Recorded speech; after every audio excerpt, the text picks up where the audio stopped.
మీరు ఎన్టీఆర్ కథానాయకుడు అండ్ మహానాయకుడు ఈ మూవీస్ వాచ్ చేశారా వర్మ గారు? ఫస్ట్ పార్ట్ చూసాం. కథానాయకుడు చూసారు, మహానాయకుడు చూడలేదు. ఓకే. సో అవి చాలా హై బడ్జెట్తో తీసిన మూవీస్ ఆ రెండు కూడా. బట్ ఆ మూవీస్ అంత ప్రేక్షకాదరణ పొందలేకపోయాయి, పెట్టిన బడ్జెట్స్కి అంత కలెక్షన్స్ రాలేకపోయాయి. బట్ మీ దానికి కంపేర్ టు ఆ బడ్జెట్స్తో ఇది చాలా తక్కువ బడ్జెట్ మూవీ, బట్ దీనికి మాత్రం ఇంత హైప్, ఇంత ఇది వచ్చింది.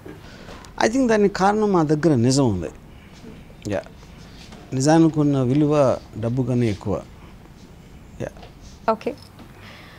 సో మీ పాయింట్ ఆఫ్ వ్యూ నిజం, whatever it is. Yeah, ఫైనల్గా వాళ్ళు నమ్ముతున్నారు కాబట్టి ఇది నిజం అని ఆ హైప్ వచ్చింది.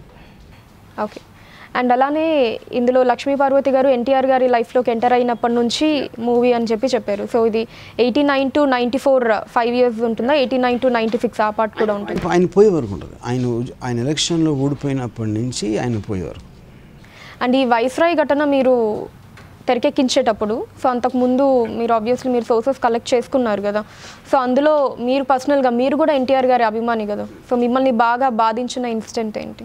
ఆయన చెప్పులతో కొట్టం డెఫినెట్గా. ఐ థింక్ ఆయన బతుకే అనుకున్న పొజిషన్కి, అండ్ ఈ was actual chief minister at that time.